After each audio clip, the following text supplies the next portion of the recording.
On a vu précédemment comment utiliser PHP pour afficher une chaîne de caractères, mais l'exemple que l'on a fait n'est pas forcément judicieux, dans la mesure où ici, le code PHP n'apporte rien à la page en elle-même. Si on écrit la page comme ceci, on aura exactement le même rendu dans le navigateur. Surtout, l'information que l'on a envie d'afficher ici, elle peut provenir d'autres traitements de PHP, elle peut provenir d'autres fichiers, elle peut provenir d'ailleurs, et on peut ne pas la connaître précisément à cet endroit-là. On peut avoir envie, et surtout besoin, de la stocker et de l'utiliser au moment opportun. Pour cela, on va utiliser des variables, c'est-à-dire des noms arbitraires auxquels on va affecter une certaine valeur. Pour déclarer une variable en PHP, c'est relativement simple. Il suffit juste de la nommer et de lui affecter la valeur désirée.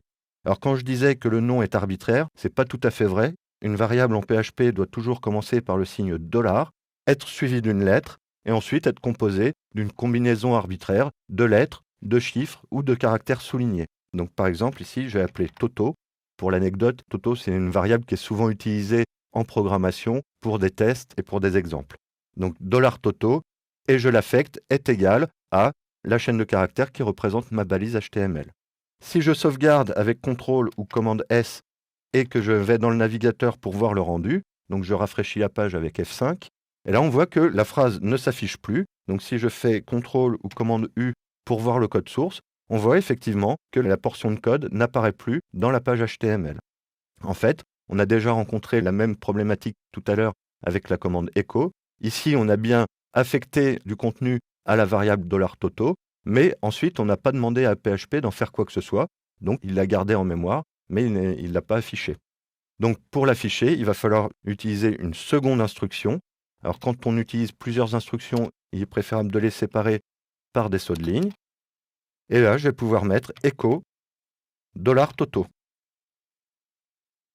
Donc si je sauvegarde et que je rafraîchis la page du navigateur, on voit que maintenant la variable est bien affichée et que c'est bien son contenu qui apparaît sur la page. Alors ici, la variable $Toto a été affectée juste avant son utilisation, mais ce n'est pas obligatoire. On peut la déclarer bien avant. Par exemple, si je me mets ici et que je déplace la déclaration de la variable, je sauvegarde et je rafraîchis le navigateur, on voit bien que le rendu est strictement identique. Si j'affiche le code source, on voit que ma balise est bien positionnée à l'endroit où je l'ai souhaité, donc à l'endroit où j'ai mis le echo. J'insiste là-dessus parce qu'il est relativement important de bien différencier les traitements que l'on fait avec PHP et l'affichage qui va en résulter. Les traitements peuvent se trouver n'importe où dans la page, même en dehors de l'affichage du doctype. On pourrait mettre ici cette portion en tout début du fichier.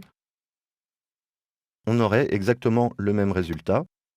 En revanche, l'emplacement où on affiche le résultat est très important, puisque en particulier, si on l'affiche avant le doctype, ça peut générer des comportements inattendus.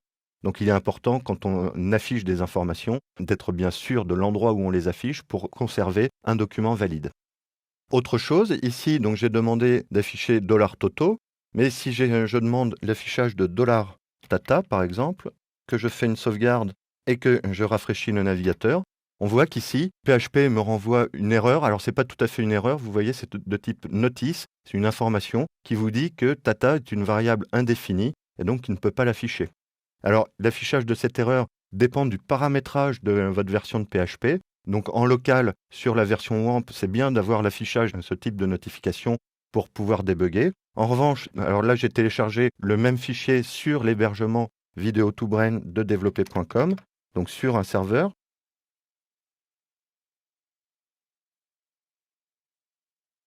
Et ici, je n'ai pas d'affichage et surtout pas d'affichage d'erreur, puisqu'ici, il s'agit plus d'un serveur, on va dire, de production, c'est-à-dire qu'il pourra être accessible par tout le monde et qui va héberger la version finale de vos scripts. Et dans ce cas-là, il est parfois indélicat de laisser afficher les messages d'erreur, parce qu'Internet est un monde où il y a beaucoup de gentilles personnes, mais aussi des personnes mal intentionnées, et afficher les messages d'erreur donne suffisamment d'informations à un éventuel pirate pour pouvoir essayer de pirater votre site. Donc sur un serveur de production, en particulier sur un hébergement, en règle générale, les messages d'erreur de type notice ne sont pas affichés. Alors que sur mon serveur de test en local, les messages d'erreur sont affichés. Et donc essayer d'afficher une variable qui n'est pas définie n'est pas une bonne pratique, il vaut mieux éviter. Autre particularité, PHP vous laisse la possibilité de créer des variables de façon dynamique, c'est-à-dire dont le nom est basé sur le contenu d'une autre variable. Donc par exemple ici je vais créer deux variables, toto en et la même mais en français, CTRL-C et CTRL-V, donc toto fr. Et là, au lieu de Hello World, je vais mettre Bonjour le monde. Ensuite, je vais définir une variable $TotoLang qui va valoir, par exemple, TotoFR. Et ici, je vais demander d'afficher non pas $Toto ou $Tata, mais $. Et ce que j'aimerais, en fait, c'est grâce à TotoLang, pouvoir définir la variable à afficher. Donc moi, ce que j'aimerais, c'est que ce soit la variable TotoLang qui définisse cela. Donc si j'écris TotoLang, que je sauvegarde et que je regarde le rendu dans le navigateur, on voit que c'est bien le contenu de la variable TotoLang qui est affiché.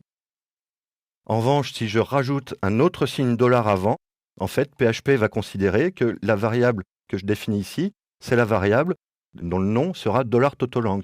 Donc au final, ici, on va remplacer $TotoLang par sa valeur et on va donc demander d'afficher la variable $TotoFR. Donc si on fait une sauvegarde et qu'on rafraîchit la page, on voit donc que ici, le contenu de la variable TotoLang a été remplacé par le contenu de la variable TotoFR et de la même manière, on pourrait faire la même chose ici en redéfinissant TotoEN pour avoir l'affichage en anglais. Alors il y aurait encore beaucoup de choses à dire sur les variables, mais avant d'aller plus loin, on va d'abord s'intéresser au type de variables en PHP, et donc ce sera l'objet de la prochaine vidéo.